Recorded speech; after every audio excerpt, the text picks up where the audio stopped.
તારીખ 12/11/1995 સોલા અમદાવાદમાં ઉમિયાધામમાં સ્વામી સચ્ચિદાનંદ પરમહંસ ભક્તિ નિકેતન આશ્રમ પેટલાદ બંચાલીવાડાનું પ્રવચન, કેસેટ નંબર 152.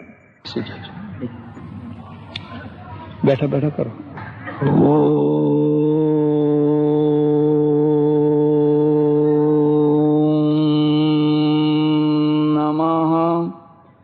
શાંતાય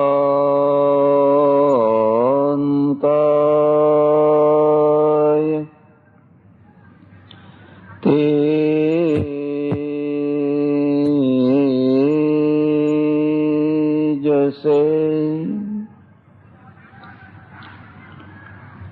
આજની સભાના પ્રમુખ સ્થાને બિરાજેલા ઉમિયા માતા ઊંઝાના સુપ્રસિદ્ધ પ્રમુખ ભાઈ શ્રી કેશુભાઈ, દસકૃષિ કડવા પાટીદાર સમાજના પ્રમુખશ્રી, મંત્રીશ્રી અને બીજા બધા એમના સહયોગી ભાઈઓ, મંચ ઉપર બિરાજેલા બધા જ વિશિષ્ટ મહાનુભાવો, સજ્જનો અને બહેનો,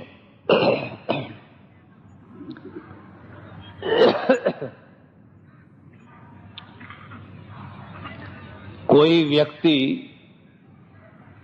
ગરીબ થાય અથવા કોઈ વ્યક્તિ શ્રીમંત થાય, એના કારણોમાં બહુ ઊંડા ઉતરવામાં ન આવે તો પણ ચાલે. પણ જ્યારે કોઈ એક આખી પ્રજા ગરીબ થઈ જાય અથવા કોઈ આખી પ્રજા સમૃદ્ધ થઈ જાય તો એના કારણો જરૂર જાણવા જોઈએ. વ્યક્તિમાં વિશેષતા હોય એટલે વ્યક્તિ સમૃદ્ધ થાય, વ્યક્તિમાં દુર્બળતા હોય એટલે વ્યક્તિ દરિદ્ર થાય. પણ જ્યારે આખી પ્રજા કાં તો ગરીબ થઈ જાય કાં તો દુર્બળ થઈ જાય તો એમાં કોઈ ખાસ ગંભીર કારણો ભાગ ભજવતા હોય છે. મારી દૃષ્ટિએ પ્રજાને 3 રીતે મૂલવવી જોઈએ. એ પ્રજા ગરીબ કેમ રહી? પહેલું કારણ એ કે એને તકો ના મળી, એટલા માટે વિકસવાની તકો ના મળી. ખેતરમાં ઘણા દાણા પડ્યા હોય પણ કેટલાક દાણા એવા હોય જેના ઉપર પથ્થરો આવી ગયો હોય.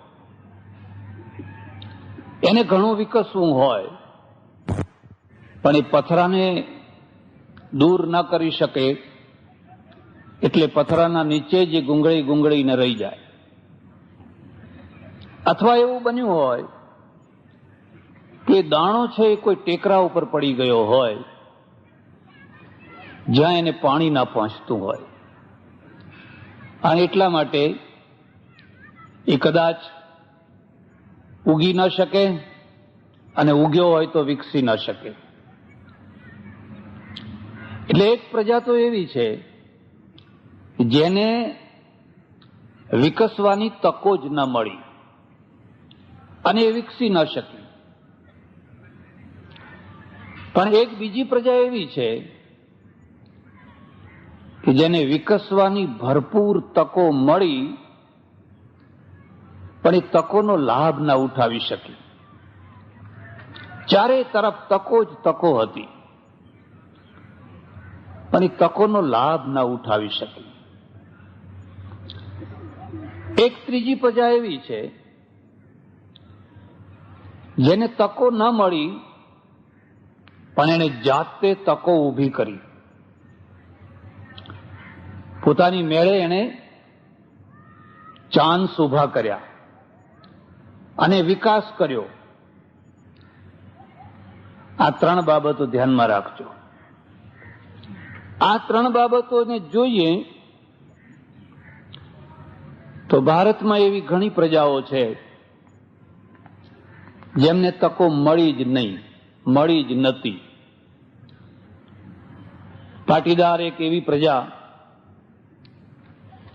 જેને કાળી મજૂરી ખેતરમાં કરવાની એ સિવાય બીજી તકો એને મળી નહીં.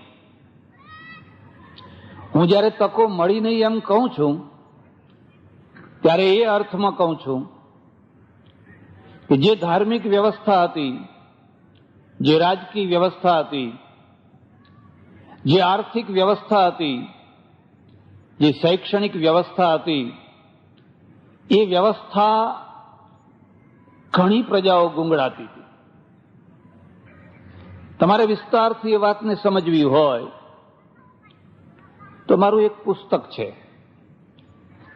વર્ણ વ્યવસ્થા ઉપરનું, તમે વાંચશો તો ખ્યાલ આવશે. મેં એમાં લખ્યું છે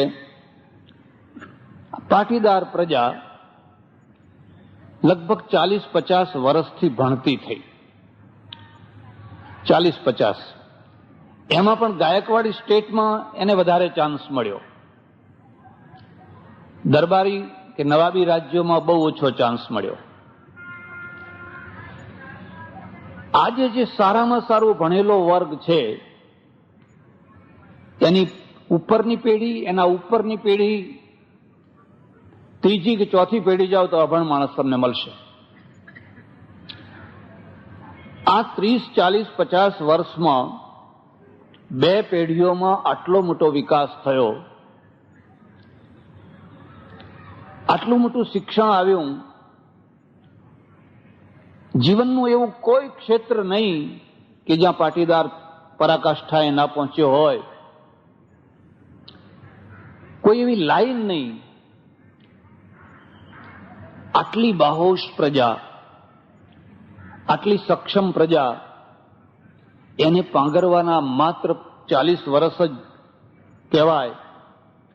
જો 400 વર્ષ પહેલા આ પ્રજા ભણતી થઈ હોત તો કોઈ વાર મનમાં વિચાર કરજો. 4000 વર્ષ નહીં, 400 જ વર્ષ પહેલા જો એ ભણતી થઈ હોત તો આજે આ પ્રજા ક્યાં હોત? અને પ્રજા જ્યાં હોત ત્યાં દેશ હોત. પ્રજાનું નામ જ દેશ છે. દેશ અને પ્રજાને અલગ ન કરી શકાય. એટલું જ નહીં, પ્રજામાં એનું નામ પ્રજા છે જે આખા દેશનો ભાર ઊંચકે છે. ટોળાનું નામ દેશ નથી. દેશનો અર્થ જ છે કે જે પ્રજા આખા દેશનો પોતાના ખભા ઉપર ભાર ઊંચકે છે. એટલે તકો ના મળી. પાટીદારની વાત તો તોય ઠીક છે, એના નીચેની ઘણી પ્રજા, દલિત વર્ગ, શુદ્ર વર્ગ, એને તો બિલકુલ તકો ના મળી. અને તકો ના મળવાના કારણે આ પ્રજા સદીઓથી એકદમ ગુંગળાતી રહી. પછી શું કરવું? એક એવી બીજી પ્રજા જેણે તકો ઊભી કરી. તકો મળી પણ તકોનો લાભ ના લઈ શકી. ભરપૂર તકો હતી પણ એ લાભ ના લઈ શકી. મારા દેશમાં મોટા ભાગે આવું થયું. અહીંયા એટલી બધી તકો છે, એટલી બધી તકો છે, પણ આપણે બધા એનો પૂરેપૂરો લાભ નથી લઈ શકતા. જો લાભ લઈ શકતા હોત તો આ બહુરાષ્ટ્રીય કંપનીઓને અહીં આવવાની જરૂર ના પડી હોત. આજે આપણા દેશને વીજળીની બહુ જરૂર છે. રોજ નવા કારખાના આપણે ઊભા કરીએ અને જે જૂના છે એને જ પૂરતી વીજળી ન હોય તો નવા કારખાનાઓને વીજળી આપશો ક્યાંથી? તો તમે જાતે વીજળી પેદા કરો. જાતે પેદા કરી શકાતી નથી. પૈસા નથી. પૈસા કેમ નથી એ પણ આખી લાંબી વાત છે. આજથી 10 વર્ષ પહેલા 1 કરોડ રૂપિયામાં 1 મેગાવોટ વીજળી ઉત્પન્ન થતી હતી. આજે 4 કરોડ રૂપિયામાં 1 મેગાવોટ વીજળી ઉત્પન્ન થાય છે. આવનારા 3-4 વર્ષોમાં એ 6-7 કરોડે પહોંચી જશે. કેમ પૈસા નથી? કારણ કે અનુત્પાદક ખર્ચ એટલો બધો વધારી દીધો છે કે આવક બધી અનુત્પાદક ખર્ચમાં ચાલી જાય છે.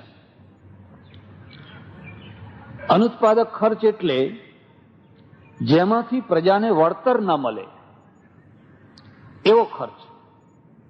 ચૂંટણીઓ આવે એટલે લોકો મોટા મન રાખીને બધી લાણીઓ કરવા માંડે. અંતે તો એ લાણી મારા ને તમારા ટેક્સમાંથી થવાની છે અને વિકાસ અટકાવીને થવાની છે. અને મબલક પૈસો આ રીતે દેશમાં ખવાઈ જાય છે. આપણી પાસે ઘણી તકો છે. અમેરિકામાં બહુરાષ્ટ્રીય કંપનીઓ કેમ નથી જતી? જાપાનમાં કેમ નથી જતી? ભારત તરફ કેમ દોડે છે? કારણ કે પોતાની તકોને પ્રજા ઝડપી શકતી નથી. એટલે તમારા પાસે તો ઘણો મોટો વેપાર છે, ઘણા ઉદ્યોગો છે, પણ તમે ઝડપી શકો તો. આપણે કેમ ઝડપી નથી શકતા એના પણ નિશ્ચિત કારણ છે. કારણ કે આપણે હજુ બાલ્યાવસ્થામાં જીવી રહ્યા છીએ. અર્થતંત્રના સિદ્ધાંતો હજુ સ્પષ્ટ રીતે મગજમાં જામ્યા નથી. આપણે ઘણો ફેરફાર કર્યો છે, ઘણા ગુમરાહ થયા છીએ. ઘણી વાર તો એમ જ સમજ્યા આ બધા ગ્રામોદ્યોગ કરીએ ને નાના નાના ઉદ્યોગ કરીએ એટલે દેશનું ભલું થઈ જશે. થોડું રશિયાના રવાડે ચડ્યા, થોડું બીજાના રવાડે ચડ્યા અને બધી ભૂલો છે એનો સરવાળો આજે ભોગવી રહ્યા છે. અને હવે ભૂલોમાંથી બહાર નીકળવું બહુ મોટી મર્દાનગીનું કામ છે, બહુ મોટા પરાક્રમનું કામ છે. લોકો જાણે છે કે આ બધી ભૂલો થઈ છે, થઈ રહી છે, બહાર નીકળાતું નથી. કોઈ પણ ઘરેડ છે ને એને માદલું બળદ ના તોડી શકે. રેંજી પેંજી બળદ હોય એને તમે ગાડામાં જોડી દીધો હોય અને આટલી ઊંડી ઘરેડો પડી ગઈ હોય અને ડચકારો કરો બહાર પૈડું કાઢવાનો, તે ના કાઢી શકે. એ રેંજી પેંજી બળદ કાઢી નાખો અને એની જગ્યાએ મજબૂત બળદ જોડો, તાકાતવાળા, પરાક્રમવાળા, શક્તિવાળા, અને એક ડચકારો કરશો તો ફટ દઈને એક ગાડું બહાર કાઢી નાખશે. પરાક્રમના પૈસા હોય છે, પરાક્રમની વેલ્યુ હોય છે, અને એ અત્યારે તો દેખાતી નથી. પણ આ એક વાસ્તવિકતા છે. તમારી પાસે ઘણી તકો છે. હું તમને એક જ વાત કહું, જે હિમાલય આપણી પાસે છે એ હિમાલય જો અમેરિકા પાસે હોત તો હિમાલયમાંથી એને અબજો ડોલર પેદા કર્યા હોત. આપણને સૂઝે જ નહીં. આપણને શું સૂઝે? એકાદ મંદિર બાંધો એમ કે મારા જેવા હોય એટલે કે અહીં માણસોનો ધસારો હારો છે કે એક ડેરી કરી દો ઊભી, એક નવી માતા, એક નવો દેવ કંઈક ઊભી કરી દો, પૈસો નાખે લોકો, દાળ રોટી નીકળે એટલે બસ થઈ ગયું. આપણે આ ઊભું કરી શકીએ. એ હિમાલયમાંથી તો અબજો અબજો ડોલર પેદા થઈ શકે. એના માટે ચેન્જની જરૂર છે, આખા દ્રષ્ટિકોણના પરિવર્તનની જરૂર છે. પરમેશ્વર કોઈને ગરીબ નથી બનાવતો, એમાં આખી પ્રજાને તો નથી જ બનાવતો. પ્રજામાં કંઈક ખોડ હોય છે. એ ખોડોને દૂર કરો તો તમે જ્યાં બેઠા હો ત્યાં સમૃદ્ધિ જ સમૃદ્ધિ છે. ઇઝરાયલને રણ મળ્યું હતું, મૃતક સમુદ્ર મળ્યો હતો, કશું જ નહોતું મળ્યું. આરબો સદીઓથી ત્યાં રહેતા હતા. અને ભૂખે મરતા હતા, ખજૂર ખાતા હતા, તંબુમાં રહેતા હતા.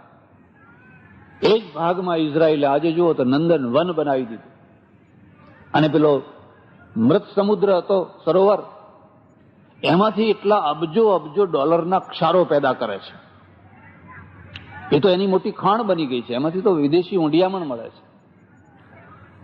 શરત એટલી છે કે તમે તકો ઊભી કરી શકો છો. જો તકો ઊભી ન કરી શકતા હોવ અને મળેલી તકોને પણ જો લાભ લઈ શકતા હોવ તો તમે દરિદ્ર રહી જાઓ, તમે પછાત રહી જાઓ, પછી તમે બીજા બધું ગમે એટલું કરો તો પણ તમારી આ સ્થિતિ થઈ જાય.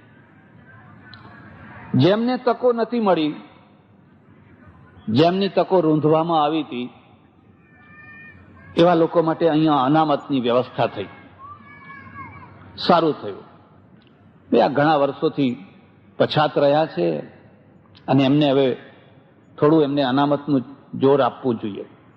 પણ એ તકો આપ્યા પછી પણ જો એ તકોનો ઉપયોગ ન કરી શકાય તો એ પ્રજાનો દોષ કહેવાય. ગયા વર્ષે મને કહેવામાં આવ્યું, એક મંત્રી એક સ્ટેજ ઉપર મળેલા, મને કે મેડિકલમાં 22% છે પણ 7%થી વધારે ભરાતા નથી. અમારે 22% ભરવાના છે, પણ 7%થી વધારે વિદ્યાર્થીઓ મળતા નથી. વિદ્યાર્થીઓ નથી મળતા એટલે મધ્યપ્રદેશમાં 1% પણ દાખલ કરી દેવામાં આવે છે. 4%, 10% હોય તો ઘણા થઈ ગયા. હવે કોઈ રાષ્ટ્રનો દોષ નહીં, પણ જે મળેલી તકો છે એ તકોને ઝડપથી જે ઝડપી નથી શકતા એનો પોતાનો દોષ છે. પાટીદારના પક્ષમાં એવું કહી શકાય કે એને કોઈ અનામતનો લાભ ન મળ્યો, કોઈ બીજો લાભ ન મળ્યો, કોઈ ત્રીજો લાભ ન મળ્યો. હા, અવરોધો ઘણા મળ્યા. અવરોધોમાં જ જીવતી હતી એ પ્રજા. અને મારો તો એક ખાસ અનુભવ છે, અવરોધોમાં વિકાસ થાય એ જ સાચી સાધના છે. સગવડોમાં સાધના નથી થતી હોતી. તમે ઘણી સગવડો ઊભી કરો, એમાં ઊંઘી શકાય, આરામ કરી શકાય, સાધના ના કરી શકાય. સાધના કરવા માટે અગવડોને ભોગવવી અનિવાર્ય છે, જરૂરી છે. તપાસ કરજો,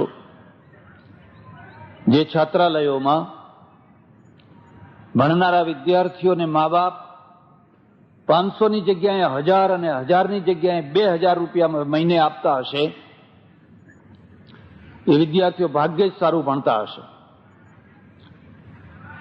સગવડનો અતિરેક છે એ સાધનાનો દુશ્મન છે. પણ જે વિદ્યાર્થીને ખોરાકનું બિલ ભરવાના જ પૈસા નહીં હોય, લાઇટની પણ સગવડ નહીં હોય ને બહાર ઉભા ઉભા લાઇટે ભણતા હશે, એવા વિદ્યાર્થીઓ જ વધારે સારું ભણતા હશે. એક બીજી વાત પણ યાદ રાખજો, જિંદગીમાં થોડા દિવસ તો દુઃખમાં જવા જ જોઈએ. જેણે દુઃખ જોયું જ નથી એને જીવન જોયું જ નથી. અને દુઃખ જોયા પછી જેણે દુઃખ યાદ રહ્યું નથી એ તો નફટ માણસ છે. બધા દિવસ ભૂલજો પણ એ ભૂંડા દિવસ ના ભૂલશો. જે દિવસે તમારા શરીર ઉપર કપડું નહોતું, જે દિવસે તમારી પાસે સાંજનો રોટલો નહોતો, બસનું ભાડું નહોતું, એ દિવસો ના ભૂલશો. એ દિવસો જો યાદ રહેશે તો તમારી માનવતા કદી નહીં મરી જાય. માનવતા હંમેશા જાગતી રહેશે. મારે આફ્રિકા જવાનું થયું, એક બહુ મોટા શેઠના ત્યાં ઉતરવાનું થયું.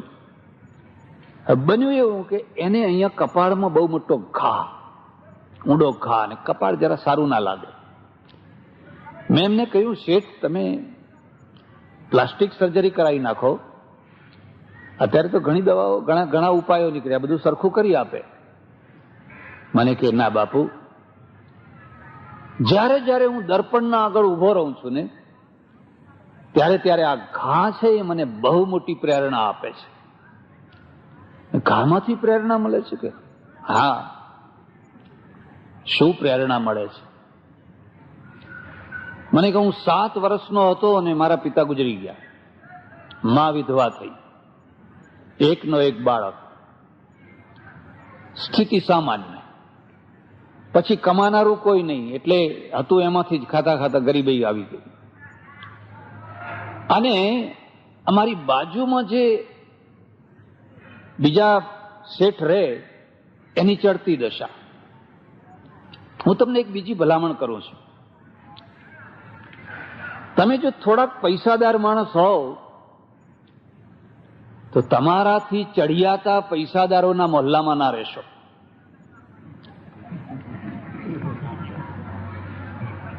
લક્ષાધિપતિ હોવ તો લક્ષાધિપતિઓમાં રહેજો, કરોડાધિપતિઓમાં રહેવા ના જશો, તણી તણીને મરી જશો.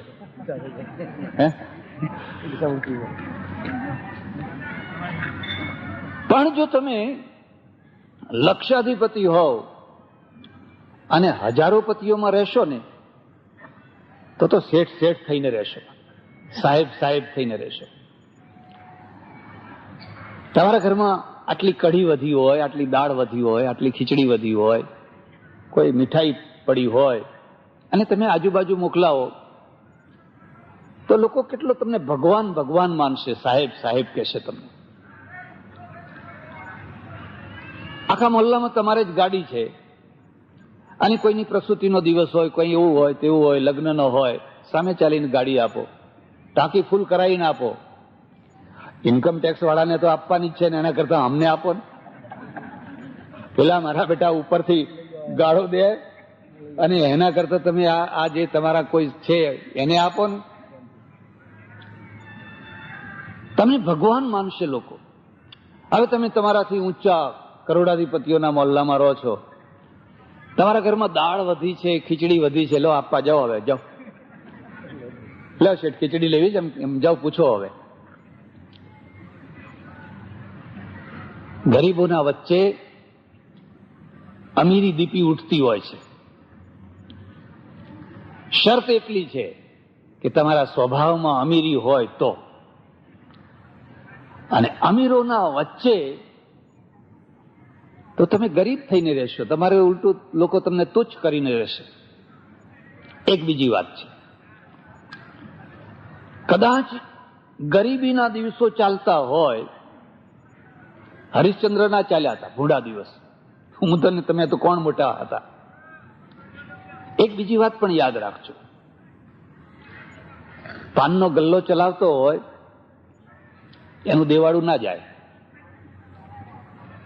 એને 1000-2000 નું હોય, કેટલું હોય, 500, 1000, 2000. પણ જેને કરોડો કરોડો રૂપિયા હોય ને એનું દેવાળું જાય. કારણ કે લક્ષ્મી જયારે જવા બેસે ને ત્યારે જેમ તળાવ તૂટે એમ તૂટીને જતી હોય છે. પહેલા તળાવમાં આટલું ગાબડું પડે, પણ પાણીનો ઘસારો જેમ જેમ વધતો જાય એમ બી ગાબડું એટલું મોટું, ધાર્યા કરતા એટલી ઝડપથી મોટું થતું જાય. પછી તમારી તાકાત નહીં તમે ગાબડાને સાધી શકો. પાણી પોતે જ જોર કરીને બહાર નીકળી જવાનું. બધા કેલ્ક્યુલેશન, બધા ગણિતો, બધા ધૂળ, જોતામાં તળિયું ખલાસ, સમાપ્ત. કદાચ તમારી ગરીબી ચાલતી હોય તો કોઈ દિવસ લાચાર ચહેરો કરીને કોઈ શ્રીમંતના આંગણે ના જશો. આ દિવસો પૂરા થવાના છે, ખાતરી રાખો, ઉતાવળ ના કરો.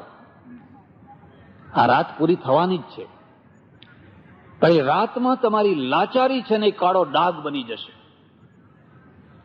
થોડું સહન કરી લો, જોજો પછી સારા દિવસો આવવાના જ છે. હિંમત રાખો. સુદામા છે, ભયંકર ગરીબી, કૃષ્ણના ત્યાં ગયા, પોતાની ઈચ્છાથી નહીં.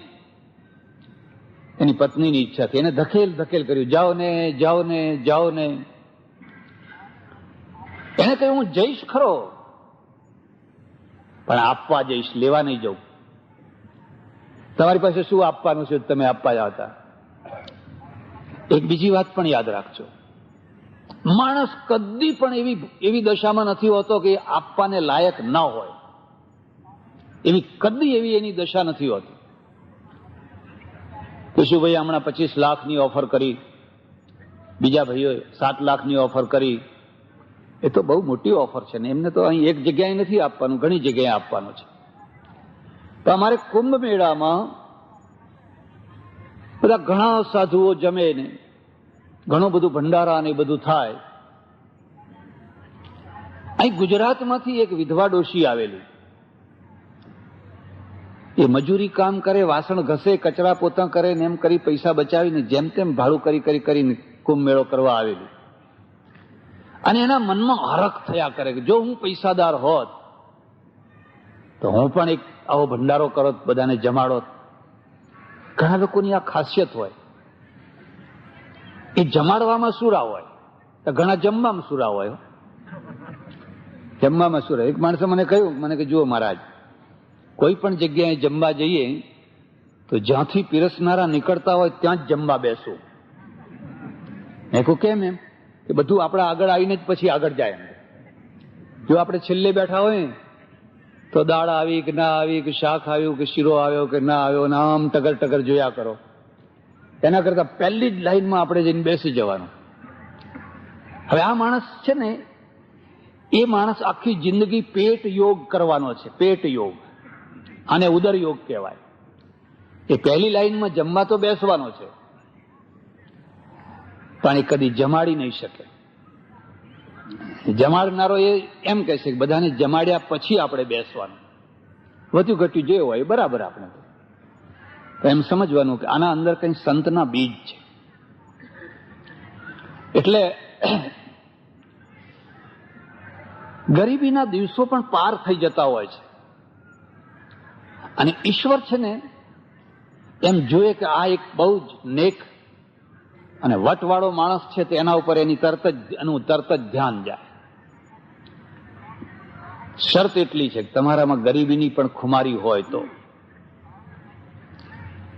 મહારાજ અમારું ઘર ગરીબ, માં વિધવા, હું 7 વર્ષનો બાળક, અને પડોશી છે ને એ બહુ સુખી, એટલે એમની તુલનામાં બધા સુખી. સુખ સારી વસ્તુ છે, પણ સુખના ઐશ્વર્યના 2 મોટા દોષો છે. ઐશ્વર્યનો ઉપયોગ જ્યારે પ્રદર્શનમાં થતો હોય ત્યારે ઐશ્વર્ય છે એ ઈર્ષા ઊભું કરે છે, અને ઐશ્વર્યનો ઉપયોગ જ્યારે લલચાવવામાં થતો હોય ત્યારે એ દુશ્મનો ઊભા કરે છે. ઐશ્વર્યને એવી રીતે ભોગવો જેથી લોકોને તમારી ઈર્ષા ના થાય. ઐશ્વર્યને એવી રીતે તમે પચાવો જેથી વગર જોતા તમારા દુશ્મનો ઊભા ના થાય. બાજુના શેઠના છોકરાઓ છે એ જ્યારે જુઓ ત્યારે સારી સારી વસ્તુઓ ખાય, ચોકમાં બધા ખાતા હોય. મારા ઘરમાં તો ગરીબાઈ, અને હું એમના સામે ટગર ટગર ટગર ટગર જોયા કરું. એક બીજી વાત યાદ રાખજો, ભલે બધા ગમે એમ કહેતા હોય જીભ ઉપર કંટ્રોલ રાખો, જીભ ઉપર કંટ્રોલ રાખો. અમારે ઉપદેશ દેવો હોય તો અમે દઈએ, અને તમારે દેવાનો વારો આવે તો તમે દઈ શકો. પણ જયારે કકડીને ભૂખ લાગી હોય ને કોઈ સારી વસ્તુ નજરે પડે એટલે જીભમાં પાણી આવે ને. આ સત્યનારાયણની કથા સાંભળવા જાય ને એ બધા ઉતાવળ કરતા હોય, મહારાજને કોણ હવે ઘંટડી 5મી વગાડી દે જલ્દી, એમને ઉતાવળ હોય. માણસની દુર્બળતા નહીં સમજવાની. એ સારું સારું ખાવાનું લઈને ફરે, અને હું જયારે માગું તો એ આમ લાંબો હાથ કરે, અને હું હસતા હસતા એ લેવા જાઉં તો આમ પાછો હાથ ખેંચીને આમ ડીઓ બતાવે. ઐશ્વર્યનું છીછરાપણું હોય છે. ઐશ્વર્યનું ઉડાણ હોય છે, વિદ્યાનું ઉડાણ હોય છે, વિદ્યાનું છીછરાપણું હોય છે, જુવાનીનું છીછરાપણું હોય છે અને જુવાનીનું ઉડાણ હોય છે. જેનું ઉડાણ હોય છે ને એ જલ્દી મરતું નથી હોતું, અને જેનું છીછરાપણું હોય છે ને એ બહુ જલ્દી સુકાઈ જતું હોય છે, બહુ જલ્દી મરી જતું હોય છે. બાળકોને ઉડાણ શીખવાડજો, છીછરાપણું નહીં. એટલે આમ હાથ પાછો ખેંચી લે ને દીયો બતાવે. દિવાળીના દિવસો એમના ઘરમાં સારી સારી મીઠાઈઓ, અમારા ઘરમાં તો રોટલાનું ઠેકાણું નહીં. અને એ મીઠાઈ ચોકમાં આવીને ખાઈને મને લલચાવે. ઘરમાં જઈને હું માનો છેડો પકડીને બહુ રડ્યો, મીઠાઈ આપ, મીઠાઈ આપ, મીઠાઈ આપ. છોકરું એટલે છોકરું, બેસવા બોલાવો. છોકરું એટલે છોકરું. પછી માએ તો મને માર્યો, ક્રોધ આવતો હોય છે. ધધડાવીને હાથ પકડીને મને લઈ ગઈ બાજુના ઘરમાં. પેલી શેઠાણી છે, શેઠ તો ઘરમાં નહીં, પણ એ શેઠાણી છે ને હિંચકા ઉપર આમ ઝૂલે, ઝૂલો, કોઈ વાંધો નથી. બાજુમાં કાચની ડીશ ને ડીશમાં મીઠાઈ પડેલી. મારી માએ કહ્યું, બેન તમે ખૂબ ખાઓ, તમારા છોકરાને ખવડાવો, પણ ઘરમાં ખવડાવો. એ બહાર લઈને નીકળે છે ને મારું છોકરું માગે છે, મારી તાકાત નહીં, મારી શક્તિ નહીં, મરનારા મરી ગયા.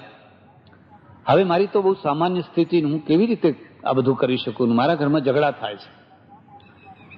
બસ આટલું કીધું એટલામાં તો એનો પિત્તો છટક્યો. ઘણા લોકોની કમાન કડક જ રહેતી હોય, જ્યારે જુઓ ત્યારે કડક જ કમાન હોય, અને એવો પિત્તો છૂટક્યો. તારો છોકરો તો ડાખ્યો છે એમ કે મારા છોકરાને નજર લગાડે છે. આવા પડોશીઓ અમારી બાજુમાં ક્યાંથી આવ્યા? હમણાં ચોથા દાડે જ તારા છોકરાની નજર લાગી હતી, તો માંડ વાળી અને જેમ તેમ કરીને લઈ જાઓ મીઠાઈ એમ કરીને પેલી કાચની ડીશ હતી ને એ મારા તરફ જોરથી ફેંકી. મહારાજ મેં તો માથું નીચું કરી દીધું, પણ એ ડીશ સામે જઈને દિવાલને ટકરાઈને તૂટી, અને એનો અણીદાર કાચ હતો એ મને અહીં પેસી ગયો. ધાડ ધાડ ધાડ ધાડ લોહી વહેવા લાગ્યું. મારી મા હાથ પકડીને મને ખેંચી લઈ ગઈ ઘરમાં. આખી રાત એ ઊંઘી નહીં, એની આંખમાંથી આંસુ નીકળતા જ રહ્યા, અને મારા કપાળમાંથી લોહી નીકળતું રહ્યું. હું તમને પૂછું છું, આપણે વિધવાઓ માટે શું કર્યું? આપણી વિધવાઓ માટે શું કર્યું? કેટલી વિધવાઓ, કેટલા વિધવાઓના બાળકો, કઈ રીતે એમને બચપણ પૂરું કર્યું? જરા પાછા વળીને જુઓ. પછી તો કે હું ભાગ્યો ગામમાંથી, મુંબઈ આવ્યો, અને મુંબઈમાં મને ઠીક ના લાગ્યું તો આફ્રિકા પહોંચ્યો, અને આફ્રિકામાં પાંદડું ફરી ગયું. એસ્ટેટ જ એસ્ટેટ, એસ્ટેટ જ એસ્ટેટ, કરોડો કરોડો રૂપિયા. મેં કહ્યું પછી? હવે મને કે એવું બન્યું કે અમારી સમૃદ્ધિ તો અમાપ વધી ગઈ, અને પેલી શેઠાણી છે ને એ ગરીબ થઈ ગઈ. એના મકાન ને બધા મકાનો અમે ખરીદી લે. જે અમારા ખરીદવા માંગતા હતા એ અમે એમના ખરીદી લીધા. મેં કહ્યું પછી? મને કે હવે આ ઘા જયારે જોઉં છું ત્યારે મને મારું બચપણ યાદ આવે છે, ત્યારે મારી એ દશા યાદ આવે છે, અને એમાંથી મને પ્રેરણા મળે છે. તો દર દિવાળીના દિવસોમાં હું 10-15 મણ મીઠાઈ બનાવડાવું છું. કિલો 2 કિલોના પડીકા બાંધી, અને અમારી નાતમાં, અમારા ગામમાં જ્યાં હોય ત્યાં રાત્રે ચૂપચાપ મોકલી દેવાના. ખબર નહીં કયા ઘરમાં કયું મારા જેવું છોકરું મીઠાઈ વિનાનું તડપતું હશે, એટલા માટે મોકલી દેવાના. એટલા માટે હું આ ઘાને પ્લાસ્ટિક સર્જરી નથી કરાવતો, એ તો મને પ્રેરણા આપે છે. એટલે એક બીજી વાત યાદ રાખજો, સમાજ છે ને એ સમાજનું કામ શું છે? સમાજનું કામ છે તકો ઊભી કરી આપવી. જે લોકોને તકો નથી મળી એમને તકો ઊભી કરી આપવી. અને લોકોનું કામ શું છે? તકોને ઝડપી લેવી. રાષ્ટ્ર અને સમાજ બહુ ઝડપથી તકો ઊભી કરતા હશે અને પ્રજા બહુ ઝડપથી એ તકોને ઝડપતી હશે, એ પ્રજા કદી દરિદ્ર ના રહે, પ્રજા કદી પછાત ના રહે. કાં તો તકો ઊભી થતી ન હોય, અને થતી હોય તો એ ઝડપી શકાતી ન હોય, અને પછી પ્રજા પછાત બને, દુઃખી બને, તો હવે ઉપરથી ભગવાન આવે તો એ પ્રજાનું ભલું ના કરી શકે. અમારે ચરોતરમાં એક છોકરો મારે ત્યાં આવે અને રોજ મને કંઈક નોકરીએ લગાડી દો ને, મને કંઈક નોકરીએ લગાડી દો ને. તમારી ઘણી ઓળખાણ છે. મેં કહ્યું ઓળખાણ તો છે ઘણી, મેં મારી ઓળખાણનો ઉપયોગ કદી લાગવગ માટે કર્યો નથી. કદી કોઈની પાસે 2 પૈસા માગવામાં નહીં કે કોઈ બીજું કામ કરાવવામાં નહીં, આજ સુધી. કાલે જે થાય એ ભગવાન જાણે, પણ આજ સુધી તો ભગવાને મારી બાંધી મુઠ્ઠી રાખી છે. એટલે તું કે તો હું તને બીજી કોઈ મદદ કરું, પણ મને કોઈની પાસે લાગવગ કરાવવાનું ના કરે. એમાંય રાજકારણ વાળા પાસે જો લાગવગ લઈને જઈએ તો મારા બેટા આપણી ચોટી જ પકડી લે, તો પછી આપણો કસ કાઢે, તો આપણો પાછો તો કસ કાઢે. એ વાત ના કરે. તારે કેટલી નોકરી જોઈએ? મને કે 300 રૂપિયાની મળે તો ઘણું થઈ ગયું. 10-15 વર્ષ પહેલાની વાત છે. 300 રૂપિયા મળે તો હું કરીશ, બીકોમ થયેલો છું, પણ નોકરી નથી મળતી.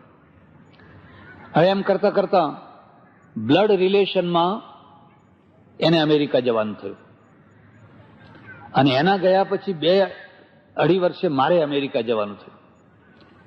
તો મળ્યો. હા, મેં આ બિચારો દુઃખી છોકરો જેમ તેમ કરીને અમેરિકા પહોંચ્યો, હવે શું કરતો હશે? મેં પૂછ્યું, ભાઈ શું કરે છે? મને કે લાખો રૂપિયા.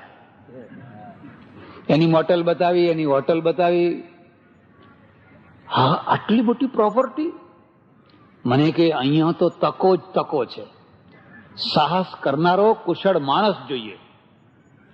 અહીંયા કોઈ લાંચ નથી લેતું, કોઈ રૂશ્વત નથી લેતું, કોઈ લાગવગ નહીં, કોઈ ભલામણ નહીં. હું તો કશું લઈને નતો આવ્યો, પણ આ બધું આખું મેં લીઝ ઉપર લીધું છે અને કમાઉં છું એમાં. આ 2 વર્ષમાં તો મેં મારા ઘેર 15 લાખ રૂપિયા મોકલી દીધા. જરા વિચાર કરો, ચરોતરમાંથી પાટીદારો જ બહાર કેમ નીકળ્યા? બીજી પ્રજા કેમ બહાર ના નીકળી? આજે પણ બ્લડ રિલેશનમાં તો જનારા જાય છે, પણ એમાં વાઉચર નીકળતા 5 વર્ષ લાગે, 10 વર્ષ લાગે, 15 વર્ષ લાગે. એટલે લોકોએ બાયપાસ સર્જરી કરવા માંડી છે. બાયપાસનો અર્થ સમજ્યા તમે? 5 લાખ, 7 લાખ, 8 લાખ લે ઉપાડ, અમને ઘુસાડી દે એમાં ગમે તેમ. પેલા ટાપુમાં ઉતાર, અહીં ઉતાર, અહીં ઉતાર, ટ્રકમાં પેસાડી દે, ગમે તે કર, પણ અમને ત્યાં પેસાડી દે. અને ઘણા પેસી ગયા.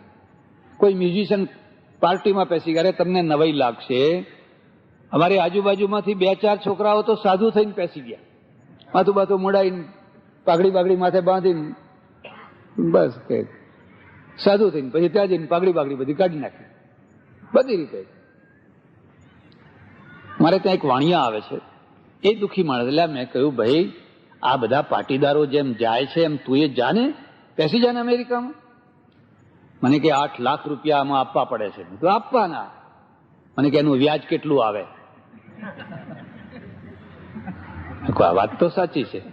અરે એટલા વ્યાજમાં તો કે આપણે રોજ દાળ ભાત રોટલી શાક ખાઈએ. હવે આ વ્યાજ ખાનારો માણસ છે અને વ્યાજ ખાઈને જ જીવવાનો છે. પેલો જો આવી ગણતરી કરીને બેસે તો કદી જઈ શકે? પેલો તો 3 વર્ષમાં 8 લાખ રૂપિયા કમાઈ લેવાનો. 3 વર્ષમાં, 2 વર્ષમાં, અને આખી જિંદગી. એટલે હું વચ્ચે એક બીજી વાત તમને કહી દઉં છું, ભલા થજો પણ છોકરાને કદી વ્યાજવટાનો ધંધો ના શીખવાડજો. કારણ કે મગજ ડલ થઈ જાય. આખો દાડો આટલી વિદ્યા આવી ને આટલી વિદ્યા આવી ને આટલું થયું ને હવે આટલા થયા ને આટલા થયા ને. મારા એક ઓળખીતા સજ્જન છે, વ્યાજનો ધંધો કરે, મોટી સારી પેઢી, સારી આમ બધી રીતે.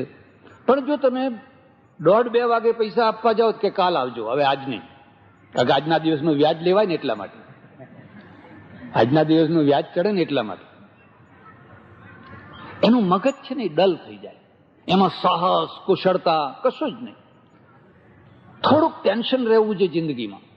ધંધો એવો હોવો જોઈએ એકદમ, જેને આપણે કહે ને શું થશો કે માસ્તર લો હવે 11 × 1 11 અને 11 × 2 22, 11 તરી 33 ને 11 ચોક 44, પણ શું વિકાસ કશો જ નહીં, કઈ જ નહીં. આખી જિંદગી એનું એ બોલે રાખો. અરે તમારે મિનિટે મિનિટે નિર્ણય કરવા પડે, મિનિટે મિનિટે તમારે સાવધાની રાખવી પડે. કેટલાક લોકો હવે તો ફોન લઈને સાથે ફરતા હોય છે, કારણ કે એ એટલી એની ટાઈમની એટલી કિંમત છે, એટલી બધી એની કિંમત છે. હવે અહીં તો કઈ નિર્ણયો કરવાના જ નથી, બધા નિર્ણયો આખી જિંદગીના થઈ ચૂક્યા છે પહેલેથી જ, અને પગાર આવ્યા કરે છે. એટલે આ બીજી પ્રજા બહાર ના જઈ શકે, અને આ પ્રજા બહાર જઈ એને તકો ઊભી કરી, તકો પોતાના માટે ઊભી કરી, અને પછી એ પ્રજા લીલી થાય. તમે બનાસકાંઠામાં જજો, પંચમહાલમાં જજો, જે ખેતરો સૂકા પડ્યા હતા, કોડીની કિંમત ન હતા, જેમાં કશું પાકતું નતું, ભંઠ જ ભંઠ, આખા શરીરમાં તમને ભંઠ પેસી જાય. ઉત્તર ગુજરાતના પાટીદારો, મહેસાણા જિલ્લાના પાટીદારો પહોંચ્યા, અને પંચમહાલમાં ચડોતરના પાટીદારો પહોંચ્યા, આખા ખેતરોની કાયા પલટ કરી નાખી. દૂર દૂરથી પાણી લાવે, ટ્યુબવેલ કરે, ફલાણું કરે, ભંઠ તો કઈ ગાયબ થઈ ગયા, અને એની જગ્યાએ જીરું જ જીરું, જીરાના ઢગલા, રાયડાના ઢગલા જ ઢગલા. અને પેલા વેચનારા વિચાર કરે કે હા આવી ખબર હોત તો ના વેચો. ખબર તને ખેતરની નથી, તને તારી જાતની ખબર કરવાની હતી. ઘોડું એનું એ છે, વાજિંત્ર એનું એ છે, વગાડનારની આંગળીઓ બદલાઈ ગઈ, એટલે એમાંથી સંગીત નીકળવા માંડ્યું. વાજિંત્ર પોતે સંગીત નથી કાઢતું હતું, વગાડનારની આંગળીઓમાંથી સંગીત નીકળતું હોય છે. ત્યાં કદી તારી આંગળીઓને ટેવ પાડી નહીં, કેળવી નહીં, એટલે તારું વાજિંત્ર નકામું પડ્યું હતું. એમ જિંદગીમાં 4 મોટી તકો છે, ઘણી તકો છે, પણ 4 છે ને બહુ મહત્વની તકો છે. પહેલામાં પહેલી તક છે સામાજિક તક, બીજી તક છે આર્થિક તક, ત્રીજી તક છે શૈક્ષણિક, અને ચોથી તક છે રાજકીય. સમાજનું કામ છે કે આ 4 તકો ઊભી કરી આપે. સમાજ સુપર બનશે અને પ્રજા સુપર બનશે. તમારો સમાજ છે. હવે સમાજમાં એકે એક માણસના લગ્ન થઈ શકે એવી તકો છે. કડવા પાટીદારનો તો ઘણો સારો સમાજ છે, પણ અમારે ચડોતરમાં આવો, એથી આગળ તમે સુરત તરફ જાઓ, બ્રાહ્મણોનો સમાજ, અનાવિલોનો સમાજ જુઓ. રાજસ્થાન, દિલ્હી તરફ જાઓ, અગ્રવાલોનો સમાજ જુઓ. તકો જ નથી. કેમ તકો નથી? કારણ કે દીકરી છે એને બહુ મોટું પૈઠણ આપવું પડે છે. દીકરીને નથી પરણતા લોકો, કન્યાને નથી પરણતા, સોનાને પરણે છે. 100 તોલા ને 150 તોલા ને 80 તોલા ને ફલાણા આટલા તોલા ને આટલા રૂપિયા ને, એ તો બધું ખરું, પણ એ જીવે ત્યાં સુધી માથામાં નાખવાનું તેલ અને પગના ચંપલે એના પિયરમાંથી જ લાવવાનું. માદી થાય તો પિયર કાઢી મૂકવાની, જા હાજી થઈને આવજે. જાણે કોઈ માનવતા જ નહીં. એ કન્યાના માટે જિંદગીની કેટલી તકો છે. તમારા ઉત્તર ગુજરાતની એક વાત કહું તમને. ઘણા વર્ષો પહેલા, 15-17 વર્ષ પહેલા, ગામનું નામ નહીં આપું, એ પટેલ ઘણી વાર મારી પાસે આવે, બેસે, પછી મને કે બાપુ એવું ના કરો કે અમારા ગામોમાં થોડુંક પ્રવચન કરવા ના આવો. મેં કહું કેમ? મને કે આ તમારા પ્રવચનની અમારા ગામમાં જ જરૂર છે. શું જરૂર છે મને વાત તો કરો. મને કે અમારા આખા ગોળમાં મેં પહેલું મારું ઘર કે મેં મારી દીકરીને MBBS કરી. હવે MBBS તો કરી, પણ આખા ગોળમાં સામે કોઈ ડોક્ટર નહીં. પાછું MBBS કોઈ ડોક્ટર નહીં. હવે એને પરણાવવી ક્યાં? પછી મેં નાત ભેગી કરી મારા ખર્ચે. નાત ભેગી થઈએ ખરી. 3 દિવસ શીરો ખાધો. પેલા ભોકા ને બધું. પેલા એક જ અવાજ. કોણે કીધું તું કે તારી દીકરીને MBBS કરજે? કોણે પૂછ્યું તું? બળદના પૂંછડા આબડતો હોય એને પરણાય, પણ બહાર નહીં આપવા દઈએ. મેં હાથ જોડીને પ્રાર્થના કરી મને બહાર આપવા દો. બળદના પૂંછડા આબડતો હોય એને પરણાય, પણ બહાર નહીં આપવા દઈએ. ના મંજૂર કર્યું. મેં કહ્યું હોય તમારે ઉપરવટ જઈને કરવું હતું ને, પણ કે એટલી હિંમત નથી. જો એવું કરવા જાઉં તો મારા છોકરાઓનું ભવિષ્ય બગડી જાય, બધું ઘણું ભવિષ્ય બગડી જાય. તક છીનવી લીધી. સમાજ ક્રૂર બન્યો, અને ક્રૂર સમાજે કેટલીય સ્ત્રીઓની તકો છીનવી લીધી, કેટલાય પુરુષોની તકો છીનવી લીધી. અને છીનવી લીધેલી તકો વાળી કેટલીય સ્ત્રીઓ જિંદગીભર વૈધવ્ય પાડતી રહી. લેવા પાટીદારોમાં, સિદ્ધપુરના બ્રાહ્મણોમાં જુઓ તો પેલા શેલા પહેરેલા હોય, માથું મુડાવેલું હોય. હવે બિચારી 8 વર્ષની વિધવા થઈ હોય, એને એના ઘરવાળાને જોયો ના હોય, અને આખું વૈધવ્ય પાર કરતી હોય. અધૂરામાં પૂરું. એની આજીવિકાનું કોઈ સાધન ના હોય, અને કોઈ એને મદદ કરે તો કરવા ના દે, પાછું મદદ ના કરવા દે. આ સ્ત્રીની તક ઝૂંટવી લેવામાં આવી છે.